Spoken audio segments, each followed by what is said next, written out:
Khanna villa Indrajit Khanna bed पर बेहोश हालत में पड़े थे। डॉक्टर उन्हें चेक कर रहे थे।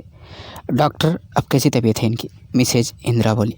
मिसेज इंदिरा, मिस्टर खन्ना के सारे टेस्ट क्लियर हैं। हम भी समझ नहीं पा रहे हैं कि दवा इन पर असर क्यों नहीं कर रही है। डॉक्टर बोले। उसी समय करण अंदर रूम में आता है। डॉक्टर, अब डैड की क्या कंडीशन है? करण ने डॉक्टर से पूछा। वैसे अभी तो खतरे की कोई बात नहीं है, पर ज़्यादा दिन इनका इस हालत में रहना ठीक नहीं है। मैंने इनका ब्लड सैंपल टेस्टिंग के लिए लैब भेज दिया है। रिपोर्ट्स आने के बाद ही मैं कुछ कह सकता हूँ। करण ये सब सुन गुस्से से डॉक्टर की कॉलर पकड़ लेता है। सुन डॉक्टर, मुझे इस बात से कोई फ़र्क नहीं पड़ता कि तू डैड का कौन सा टेस्ट करा रहा है या और कितने टेस्ट करवाएगा, पर मुझे डैड बिल्कुल सही सलामत चाहिए, क्योंकि अगर उन्हें कुछ हुआ ना तो ना ही तेरा नाम बचेगा ना ही तू। इतना बोल वो डॉक्टर को ज़मीन पर ऐसे फेंकता है जैसे वो कोई कचरा हो। करण, क्या कर रहा है तू? पागल हो गया है? तू जानता है ना तेरे डैड को सिर्फ एक चीज़ बचा सकती है, या मैं कहूँ कि एक शख्स, और वो है कुणाल। बेटा अपने डैड को पहले की तरह देखना चाहता है ना, तो कहीं से भी कुणाल को ढूंढ के ले आ। वो 1.5 महीने से गायब है। अब तो मुझे भी डर लगने लगा है। इंदिरा जी परेशान होते हुए बोली। नहीं मॉम, ना ही डैड को कुछ होगा, ना ही मैं कुणाल को कुछ होने दूंगा। वो आपके और डैड की ज़िंदगी है और मैं उसे ढूंढ कर लाऊंगा। ये आपके बेटे का आपसे वादा है। मैं आज ही लंदन जाऊंगा। कितनी अजीब बात है ना। कोई अच्छा इंसान हो या बुरा, रिश्ते और परिवार सबके लिए मायने रखता है। क्या होगा तब जब करण जानेगा कि वो जिस भाई को ढूंढने के लिए ज़मीन आसमान एक करने के लिए तैयार है, वो तो इस दुनिया में ही नहीं है। वत्सला मेंशन। भाभी, क्या मैं अंदर आ सकती हूँ? मुझे आपकी हेल्प चाहिए। आपका पार्था के रूम में आते हुए बोली। हाँ आओ ना। आपका तुझे मेरे कमरे में आने के लिए इजाज़त लेने की ज़रूरत कब से पड़ गई? कुछ देर बाद। सच में? चंद्र, कितने दिन बाद मिल रहे हैं हम एक दूसरे से। कभी कभी लगता है कि काश कभी अपने वतन से बाहर ही ना गया होता तो हम इतना कुछ न खोते। पुरुषोत्तम जी बोले। उदास क्यों होता है पुरु? ले आए ना तुझे इस मिट्टी की खुशबू वापस अपने वतन। और अब तो हम रिश्तेदार बनने वाले हैं। चंद्रशेखर जी बोले। सबका ऐसे ही बहुत देर तक हंसते मुस्कुराते बातें करते रहे। एकलव्य और ईशानी भी चोर नज़रों से एक दूसरे को देख रहे थे। दादी माँ, पंडित जी आ गए हैं। नेहा वत्सला जी के पास आकर बोली। अरे तो उन्हें यहीं ले आओ। आसमा बेटा, आप नेहा के साथ जाकर पंडित जी को यहीं ले आइए। तेजस्वी जी बोले। जी माम। आसमा बोल के चली जाती है। सब लोग यहीं हैं नंदिनी जी, पर अंकिता कहाँ है? शिवशेखर जी बोले। हम भी तो कब से उसी का इंतज़ार कर रहे हैं।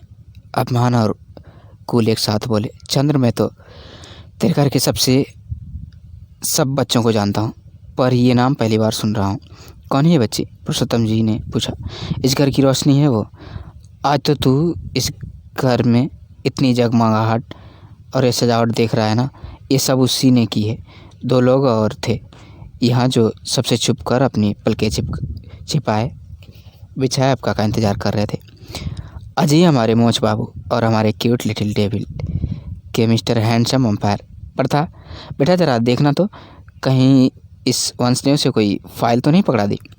बेचारी मेरी फूल सी बच्ची को हर वक्त अपने इशारों पर नचाता रहता है। वत्सला जी घूर कर बोली। वंश भैया, क्या सच में ऐसा है? ईशान वंश के कंधे में हाथ रखकर उसके बगल में बैठते हुए बोला। पर जैसे ही उसकी नज़रें वंश की नज़रों से मिली, उसे ऐसा लग रहा था जैसे वो इसी पल चल जाएगा। और ईशान पलक झपकाते ही उस जगह से 9-2-11 हो गया। वंश बहुत ही रिजर्व नेचर का था। वो सबसे बहुत लिमिटेड में बात करता था और ये बात वहाँ मौजूद हर कोई जानता था। इसलिए तो 1 घंटे से साथ बैठे होने के बाद भी किसी की भी हिम्मत नहीं हुई वंश से ज़्यादा बात करने की। और वंश भी तो सिर्फ हाँ ना या हूँ में ही जवाब दे रहा था। दादी माँ, पंडित जी आ गए। आसमा बोली। बताइए पंडित जी, कब का मुहूर्त निकल रहे हैं? आप हम ईशानी बेटा को जल्द से जल्द अपने घर ले जाना चाहते हैं। काशी जी बोली, आपने ठीक कहा काशी बेटा।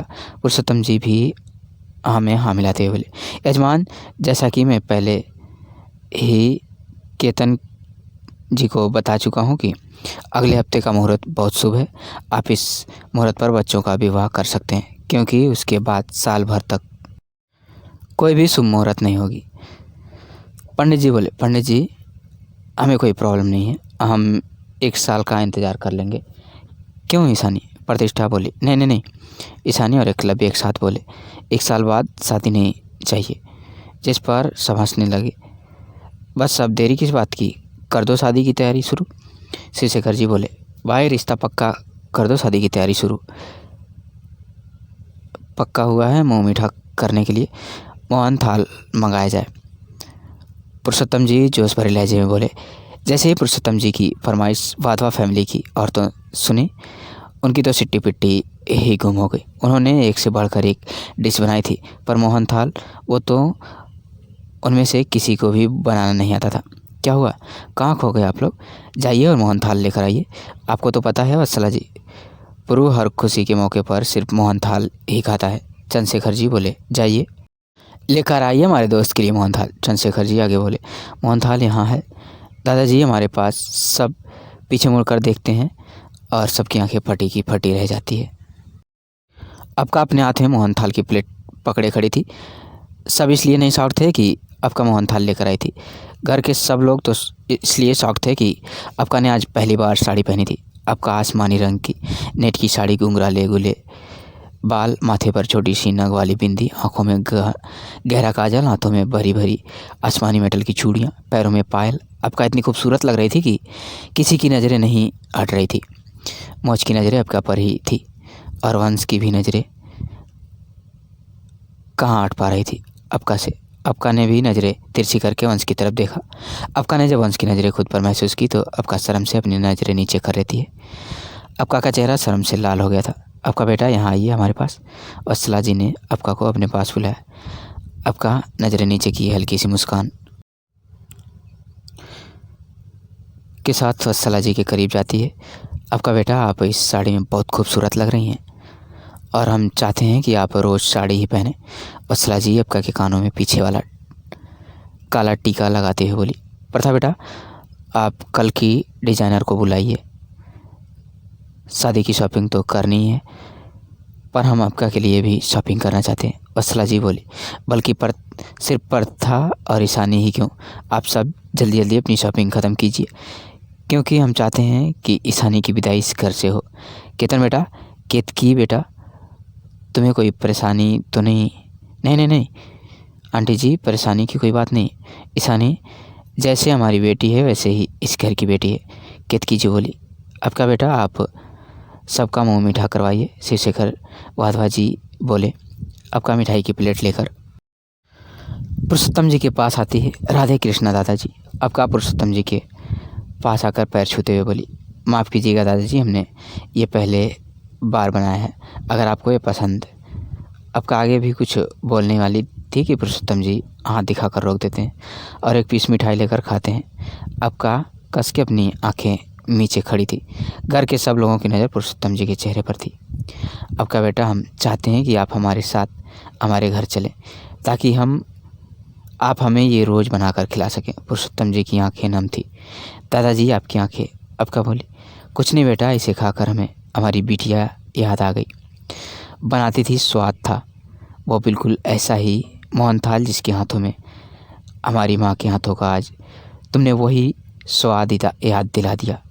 हमारी बिटिया तो हमारी ज़िंदगी में नहीं है, पर आपने आज हमारी बेटी की कमी पूरी की हमारी ज़िंदगी में। पुरुषोत्तम जी बोले, पुरुषोत्तम जी वैसे तो बहुत सख्त इंसान थे और एक बार जो फैसला ले लें वो कोई बदल नहीं सकता था, चाहे उस फैसले की उनकी कितनी भी बड़ी कीमत ही क्यों ना चुकानी पड़े। और उन्होंने वो कीमत चुकाई ही भी थी। और वो कीमत क्या थी ये हम आगे आने वाले एपिसोड में जानेंगे। डैड, आप ही तारीफ़ करते रहेंगे या हमें भी तारीफ़ करने का मौका देंगे? हर्षवर्धन ओबेरॉय जी घर के अंदर आते हुए बोले, हर्ष आप तो 2 दिन बाद आने वाले थे ना? काशी ने उनके पास आते हुए बोले, ऐसे कैसे, आज ना आता काशी, हमारे बेटे की ज़िंदगी का इतना बड़ा दिन था। ओ पुरुषोत्तम जी के पास आते हुए बोला, डैड आप अकेले अकेले ही खाएंगे, आपको पता है बाहर तक इसकी खुशबू आ रही है। हर्षवर्धन हाथ बढ़ाते हुए बोले, अपने डैड को ऐसे रिएक्ट करते देख भला एकलव्य और काव्या कैसे पीछे रह सकती थी। दोनों के लिए भी कंट्रोल करना मुश्किल हो रहा था। कुछ ऐसा ही हाल वाधवा परिवार का भी था, पर सबके सामने वो बच्चों की तरह रिएक्ट नहीं कर सकते थे। पर वो लोग ज़्यादा देर शांत नहीं रह पाए। उन्हें डर था कि कहीं मिठाई ख़त्म हो गई तो। इस वक्त सबको देखकर ऐसा लग रहा था कि वो लोग घर में नहीं किसी मंदिर में हो जहाँ प्रसाद बट रहा है। अगर किसी ने नहीं लिया तो सारा प्रसाद ख़त्म हो जाएगा। अगर दादाजी मिठाई नहीं दे रहे तो आप हमसे ले लीजिए, नया नया हाल में आते हुए कहा। वैसे सच में आपका दीदी, आपने बहुत टेस्टी मिठाई बनाई है।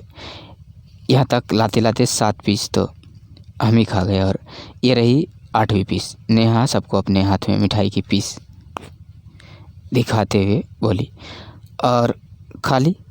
अब पुरुषोत्तम जी तो मिठाई शेयर करने से रहे तो बस सब टूट पड़े उसकी तरफ। ये सब देखकर जहाँ आपका ने से उसकी हंसी कंट्रोल नहीं हो रही थी, वहीं दूसरी तरफ वंश गुस्से से पागल हो रहा था। अब भला उसकी आपका के हाथों की बनी मिठाई उसे छोड़कर सब खा रहे हैं तो गुस्सा होना तो लाजमी है। हर्षवर्धन, काशी, एकलव्य ने जब मोहनथाल का एक एक पीस खाया तो उन्हें भी किसी अपने की यादों ने घेर लिया। वो तीनों पहले एक दूसरे की तरफ देखते हैं, फिर पुरुषोत्तम जी की तरफ देखते हैं जो नमाखों के साथ बस मिठाई खाने में बिजी थे। दादाजी, ज़्यादा मिठाई खाना हेल्थ के लिए अच्छा नहीं होता। आपका उनका हाथ पकड़कर पूरे हक से बोली तो पुरुषोत्तम जी रुक जाते हैं और प्यार से उसके सर पर हाथ फेरते हैं। ये देखकर तो मेरा परिवार बहुत ज़्यादा शौक था, क्योंकि उन्होंने कभी भी खुलकर पुरुषोत्तम जी से बातें नहीं की थी। इसे आप चाहें डर या झिझक कह सकते हैं, या फिर रिस्पेक्ट, और ये पीढ़ी के बीच और हर परिवार में देखने को मिलता है भाई। कम शौक तो वाधवा परिवार भी नहीं था, और इसकी वजह थी आपका आज। तो दोस्तों, ये थी हमारी आज की कहानी। उम्मीद करते हैं आपको पसंद आई होगी। आपका क्या कहना है इस कहानी के बारे में, कमेंट करके हमें ज़रूर बताएं। वीडियो को लाइक करके चैनल को सब्सक्राइब कर दीजिए ताकि आने वाली वीडियो आपको तुरंत मिले। मुझे दीजिए अगली वीडियो तक इजाज़त। तब तक के लिए धन्यवाद।